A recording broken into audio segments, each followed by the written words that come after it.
Fairy Tale The 100 Years Quest, Chapter 8, titled The God Dragon's Melancholy, sees a little bit more information given to the water god dragon Mercuphobia. Mercuphobia. Such a mouthful to say. We really get to see the full extent of his power as he's able to just, you know, withdraw the sea basically with little next to no effort. And naturally, Kyrie tries to go on the offensive, wanting to finally eat someone so powerful to be called the Water God Dragon. However, Mad Mori tells her to, still herself, and it is not the kind of enemy we can defeat.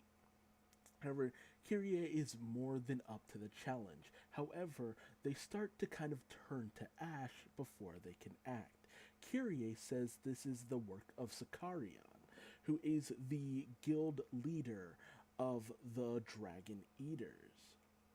And after they disappeared, Marcophobia turns his attention to Natsu and the gang. Noticing that Natsu is in fact a dragon slayer and asks if he has come to slay him. Natsu very bluntly says that, we have taken up a job that requires us to seal away 5 dragons, and it looks like you're one of them. However, you don't seem to be a bad person. Marcophobia notices that this must be Elfin Sarah, still up to his, usual tricks, and the fact that he has been sending assassins after him for the past 100 years. And when Natsu asks whether or not Marcophobia is in fact a bad guy or a good guy, he seems very dubious about the question, saying, I am not the one who. I can't really say that. That's not really my place to say.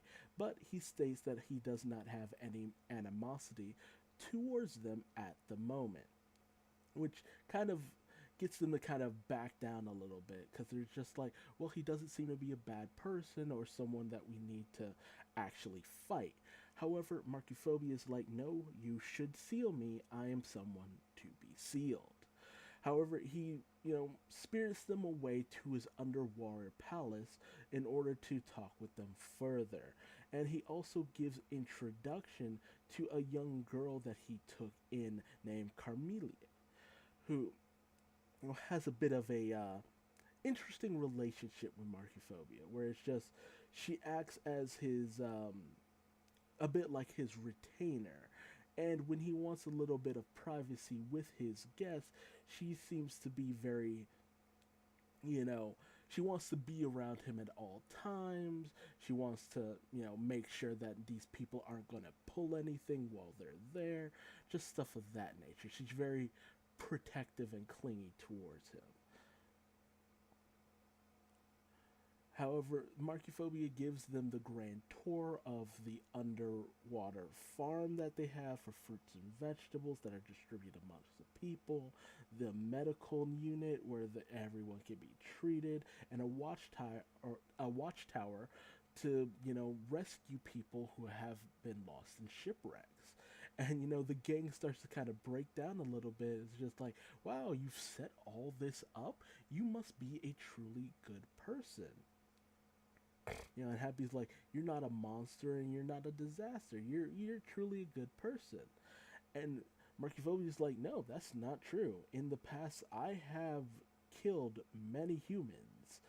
They were like ants before me, which is why Elfin Sarah is after me. I killed his friends and family long ago. But, that was how I was at the time. Back then, it was second nature. Nowadays, you know, after I rescued Carmelia from, being lost at sea, something kind of changed. I didn't think of humans as prey. I thought more of them as someone to be protected. After I become attached to her over time, as she grew kind of as my daughter, I thought, maybe I didn't have to kill humans. Maybe that second nature to me was wrong, and as something to be avoided. And Natsu kind of smiles at this because it's just like, it's kind of like how he was with Ignil. It's his story right there where he was raised by a dragon who was seen as a monster, but ultimately came to have a good heart and softened up because of the person who he raised. However, Morphobia says that my power is like starting to grow out of control. I'm a very powerful being, and over the years, it's starting to get harder to keep my power from kind of spilling out in unnecessary ways. The way that the tide comes into this town is because of me, and it's a result of me not being able to control my power. And I put a spell on these people in order to turn them into fish, so that they wouldn't drown.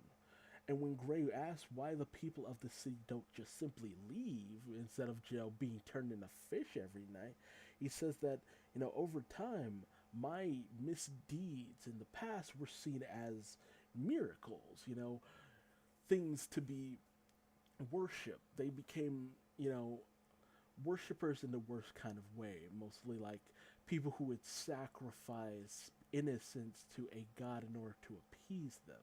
But no god should, ask for a life in return for a favor.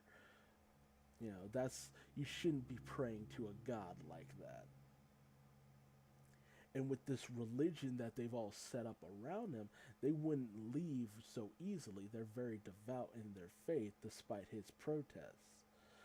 Um, and he says that, it would be fine if it was just regulated to this city alone. I am handling that. But soon it'll start spreading to other cities and other continents, and it'll just keep growing. I can't control this. It's just too much. And that's why it's probably for the best that you kill me, before I end up, doing something that I will now regret. And it's a hard decision to make because if he were unrepented for his past deeds, if he weren't doing good with his life, that'd be one thing. But because he is helping people, because he means so much to so many right now, Mercuphobia is, you know, he has, been atoning for a lot of his past transgressions. He's been doing a lot of good, and to steal away his life when he's already doing such good, that would be a very heavy burden to bear for these people. That's not something you do lightly, especially when they're already showing that they harbor no ill will currently. So that makes for an interesting challenge here when they need to take down one of the holy pentadrakes. It's just like, do we actually go through with this? I can't imagine them doing this willingly, but with the intervention of the Dragon Eaters Guild, they may have no choice possibly, or it may come to pass in a way they don't really want. We then bounce back to said Dragon Eaters Guild with Kyrie, chewing out Sakarian, saying like, how did we were right in front of the water god dragon, you shouldn't have taken us away. We could have, taken him down on our own. But Sakarian's like, you could not have. Did you not notice the water god dragon's power? He is not one who should be eaten. There is something off about him. He is a false water god dragon. And we see a full shot of Sakarian. He looks like a friggin' Espada or some shit. Like a full released Espada or Rankar and shit like that. Like he looks like a friggin' hollow with all this bone armor he has going around his body and stuff like that. He doesn't look too like cool or anything like that, but hopefully his actions speak louder than anything else. And having it be a yet another, Guild of Dragon Slayers, it presents a good challenge for Natsu and the gang. So hopefully we won't be feeling that power creep going on. But with everything that Natsu's done up until this point, it's just like, how will they be a challenge to him?